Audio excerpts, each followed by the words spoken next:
Ya, ketemu lagi sama gue BG, masih di studio bola. Kali ini vibes-nya agak lain ya. Kita di outdoor, kebetulan gue juga lagi di Pulau Dewata, Bali. Tidak ada host kesayangan kita semua, Bang Karyo, karena terus terang untuk ngongkosin dia ke sini pakai tiket ekonomi low budget airlines itu harus booking 2 tiket ya, karena nggak akan muat di satu seat. Jadi gue memilih meninggalkan dia aja di Jakarta. Jadi mohon maaf, jadi gue harus sendiri.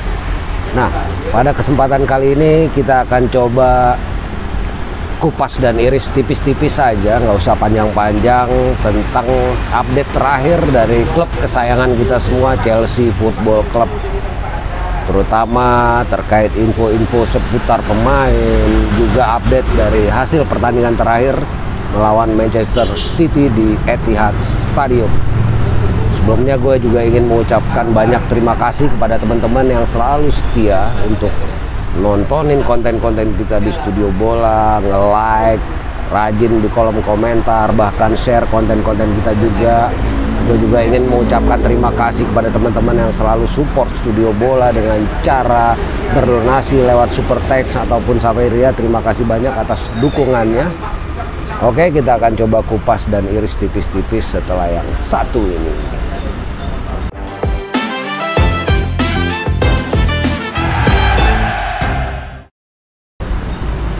Ya, Chelsea baru saja bertandang di Etihad Stadium setelah sebelum pertandingan Manchester City sudah dipastikan meraih gelar Premier League ketujuhnya ya, Premier League yang ketujuh buat Manchester City. Ya, sebenarnya ini sangat gue sayangkan. Gue akan lebih suka nontonnya sebenarnya seandainya Arsenal tidak terpleset di malam sebelumnya melawan Nottingham Forest. Seandainya City belum memastikan gelarnya, mungkin pertandingan akan lebih menarik ya. Apakah either Chelsea akan membuat kejutan atau either Chelsea akan kalah, ya dua-duanya akan bisa diterima seharusnya ya buat para fans terutama. Nah, sayangnya Arsenal udah lebih dahulu memastikan bendera putih sebelum pertandingan, sehingga City sudah bisa dipastikan mau menang atau kalah pun akan tetap meraih titel Premier League ketujuhnya ya. Oke. Ya, satu hal yang membuat gua kecewa dari Frank Lampard adalah lagi-lagi line up-nya benar-benar mengecewakan kita semua dalam sebuah laga dead rubber yang sebenarnya sudah sangat tidak penting.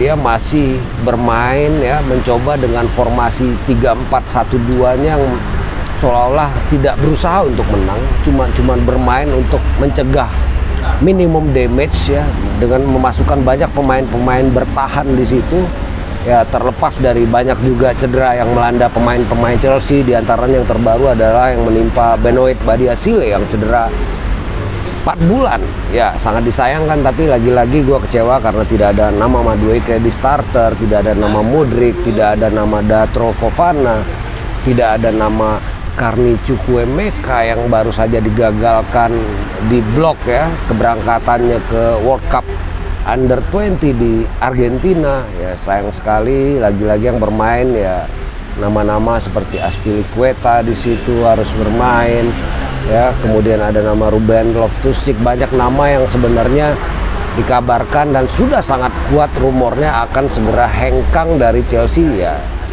malah mendapatkan kesempatan bermain. Gua nggak ngerti apa tujuan Lampard di sini ya. Dia ingin mempertahankan reputasinya kah atau apa? Gua nggak ngerti. Dengan line up itu udah gue yakin nggak akan bisa menang ya, nggak akan bisa menang. Walaupun City di bawah Guardiola memilih memainkan pemain-pemain yang gue bilang udah bukan grade B lagi, mungkin grade C. Ya, ada nama Carlton Palmer, ada nama Rico Lewis, ada nama Sergio Gomez di situ, dan banyak nama-nama lain yang memang jarang mendapatkan kesempatan selama ini. Jadi ya pemain-pemain elitnya City, Haaland, kipernya Ederson, Ruben Dias, Nathan Ake ya, Kevin De Bruyne, Jack Grealish, banyak sekali nama-nama yang dicadangkan oleh Guardiola. Dan sayangnya lagi-lagi Chelsea gagal memanfaatkan ya Guardiola yang sebenarnya udah ngepur ini ya menjadi sebuah kemenangan bersejarah di musim ini ya. Ini artinya juga menambah rekor kekalahan kita dari City ya. Di musim ini total kita udah ketemu 4 kali ya, 2 kali di Premier League, kemudian di Piala Liga dan juga di Piala FA. 3 laga berlangsung di Etihad, 1 laga di Stamford Bridge, semuanya kita kalah, bahkan gagal membuat 1 gol pun dalam 4 pertemuan tadi. Ya mungkin positifnya sejauh ini gawang Chelsea masih perawan dari sepakan dari gol dari tandukan Erling Haaland. Ya walaupun Erling Haaland di FA Cup dan di Carabao Cup dia nggak main sama sekali. Kemudian dia cuma main di Premier League yang di bulan Januari ya saat City tandang ke Stamford Bridge. Tapi sayang dia gagal mencetak gol di situ. Bahkan di Etihad kemarin Haaland cuma main ya sekitar 10-15 menit ya, dan dia pun kembali gagal mencetak gol ke gawang Chelsea ya. Mudah-mudahan akan berlangsung lama ya. Ya walaupun Chelsea bermain bisa dikatakan dengan formasi yang super defensif ya, mencegah dengan minimal damage ya, formasi yang dikeluarkan oleh Frank Lampard.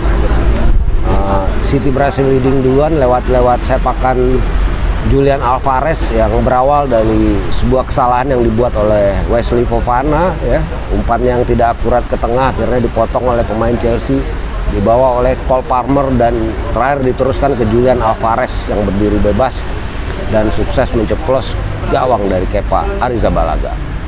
Ya sejauh ini setelah unggul 1-0, City unggul 1-0, Chelsea cukup merespon, bahkan beberapa peluang emas lahir lewat Raheem Sterling yang berawal dari umpan Kai Havertz. Begitu juga tandukan dari Conor Gallagher yang kena tiang yang merupakan umpan cantik dari Lewis Hall ya, dari sayap kiri, gagal dimaksimalkan. Cuman overall ya menurut gua ini pertandingan yang sangat-sangat tidak menarik ya bagi gua untuk ditonton, karena mayoritas pemain-pemain yang dimainkan juga adalah pemain-pemain yang bisa dibilang banyak diantaranya yang tidak punya masa depan di Chelsea, yang kejelasannya masih belum didapatkan hingga sekarang ya. Harapan gue Lampard memainkan Madueke, Mudryk atau Datro Fofana dari awal ya, itu gagal terjadi ya. Apa boleh buat, Lampard dengan kepala batunya lagi-lagi mengecewakan dengan statusnya sebagai legend Chelsea ya. Ternyata sebagai pelatih sangat-sangat jauh dari kiprahnya atau kehebatannya saat menjadi pemain ya. Oke, kita lupakan laga yang sudah menurut gue sudah tidak penting ini. Gue cuma berharap di laga selanjutnya, 2 laga sisa lawan MU dan lawan Newcastle, nama-nama tadi mendapat kesempatan atau menit bermain yang lebih banyak ya. Gue cuma ingin menambahkan beberapa update ya dari World Cup Under 20 ya, dimana ada 2 nama pemain Chelsea, Andre Santos yang merupakan kapten di Brazil. Untuk Italia kaptennya adalah Cesare Casade yang berhasil menjeploskan 2 gol dan 1 assist. Ini luar biasa, gue salut. Dua-duanya kapten, dua-duanya berposisi di gelandang dan dua-duanya tampil maksimal, walaupun Andre Santos harus mengakui keunggulan Italia 3-2 di bawah Cesare Casade sebagai kaptennya. Ini positif. Mudah-mudahan gue masih berharap Brazil dan khususnya Italia bisa melangkah lebih jauh lagi di Piala Dunia U20 ini ya. Ada 2 nama lagi pemain Chelsea yang juga menjabat sebagai kapten ya. Ada nama Gabriel Slonina yang menjadi kapten di USA, kemudian Harvey Vale yang juga menjadi kapten di Three Lions Inggris. Kita tunggu kiprah mereka, mudah-mudahan mereka semua sukses di World Cup U20 ini yang gagal terjadi di Indonesia. Mungkin seandainya jadi bermain di Indonesia, kita bisa lihat Kendry Paes juga, kita bisa lihat Basir Humphrey ya, kita bisa lihat ya aksinya Gaga Slonina, walaupun Carney batal berangkat, Lewis Hall batal berangkat, tapi masih banyak nama-nama lain yang layak untuk dilihat ya. Apa boleh buat, World Cup-nya batal sehingga kita cuma bisa nonton dari layar kaca. Sejauh ini juga perkembangan Pochettino yang kabarnya udah dekat, masih kita tunggu.